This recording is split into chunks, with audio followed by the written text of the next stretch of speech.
जन्मभूमि time से मैं हूं आपके साथ हर्षिता और आप देख रहे हैं आवाज टीवी। चलिए करते हैं खबरों की शुरुआत। रतलाम में भागवत कथा करने आए महामंडलेश्वर स्वामी चिदंबरानंद सरस्वती ने मीडिया से चर्चा में ज्ञान व्यापी मस्जिद बड़ा बयान दिया है। वहीं महात्मा गांधी पर आपत्तिजनक बयान भी सामने आया है। महामंडलेश्वर स्वामी चिदंबरानंद ने ज्ञान व्यापी मस्जिद मामले पर कहा कि सभी को पता है कि ज्ञान व्यापी मंदिर था, है और रहेगा। न्यायालय द्वारा हाल की टिप्पणियों में यह भी स्पष्ट है कि वो मंदिर था और रहेगा, लेकिन एक पक्ष की ओर से ये बात स्पष्ट होने वाली है कि वह हिंदू सनातन धर्म की आस्था जितना अपमान करेगा उसे चोट पहुंचाएंगे। सनातन धर्म उतना और सशक्त होकर अन्य जितने भी और अन्य मामले हों सभी को और ज्यादा ताकत से हिंदू धर्म को उठाने को तैयार होंगे। महामंडलेश्वर चिदंबरानंद ने कहा कि न्यायालय प्रक्रिया तब तक चलती रहेगी जब तक हिंदुओं को अपनी आस्था अस्मिता के प्रति आवेग उत्पन्न नहीं होगा। यदि मुगलों ने जितने अत्याचार धार्मिक स्थलों पर किए हैं उन सभी धर्म स्थलों को एक झटके में वापस लेना है तो कम से कम 60% हिंदुओं को जागृत होने की आवश्यकता है।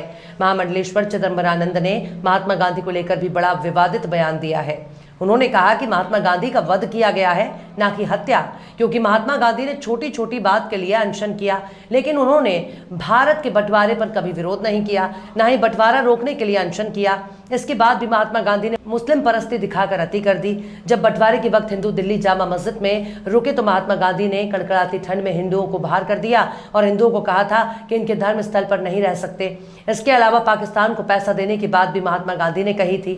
चिदंबरानंद ने कहा कि कोई भी व्यक्ति गांधी का एक सफल आंदोलन नहीं बता सकता और इसलिए जो पक्षपात उन्होंने किया उसके बदले उनकी हत्या को वध कहा जाना चाहिए। अनुरूप निर्णय दिया है।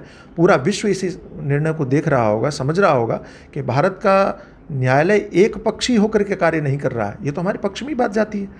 कल को अगर सुप्रीम कोर्ट वहाँ पूरी तरह से मंदिर होने की घोषणा करता है तो पूरा विश्व ये भी तो देखेगा और विश्व को ये भी तो पता चलेगा कि इसी सुप्रीम कोर्ट ने जब तक पूरा निर्णय नहीं हो गया तब तक नमाज करने की अनुमति दी। इसमें तो किसी को आपत्ति होनी नहीं चाहिए।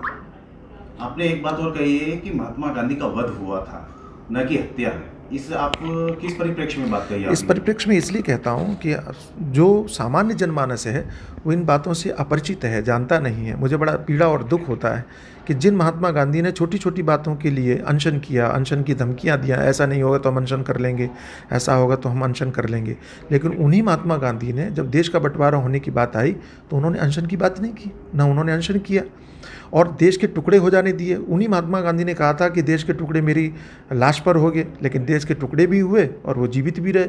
उन्होंने कोई विरोध भी नहीं किया, उन्होंने अनशन की भी धमकी नहीं दी। और चलो ठीक है, बंटवारा हो गया, जैसे तैसे जो भी हुआ, जो भी किस्मत में था, भाग्य में था, हुआ।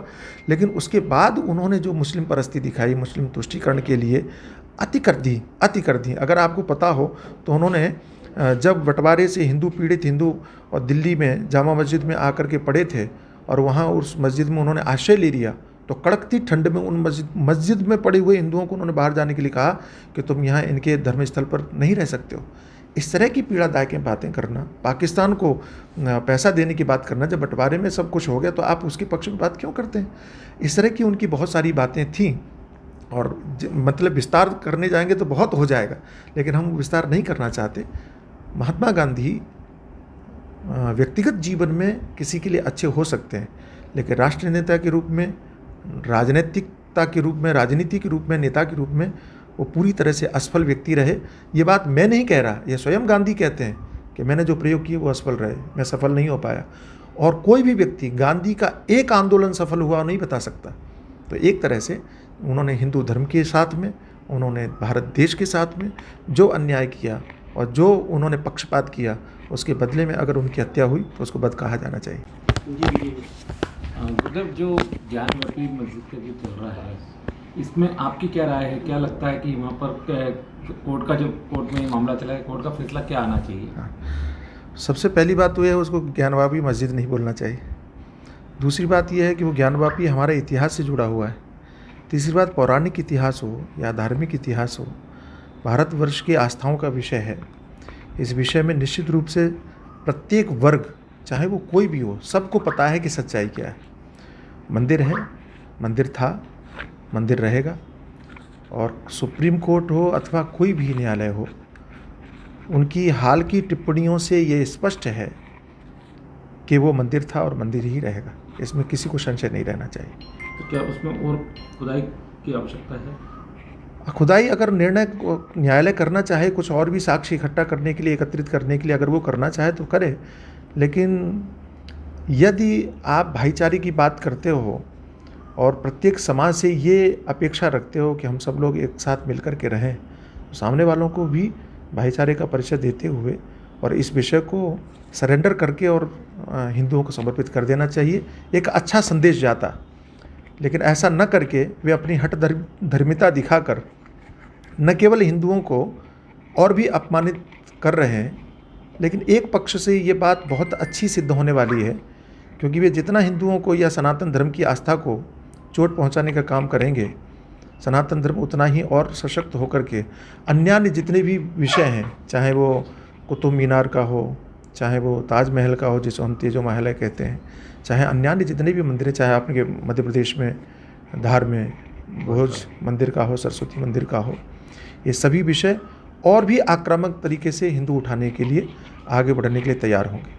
क्या ऐसा नहीं लगता ये सब चुनाव आता है और उसके पहले ये सब मामले उठते हैं, इसके बाद ये मामले गौण हो जाते हैं?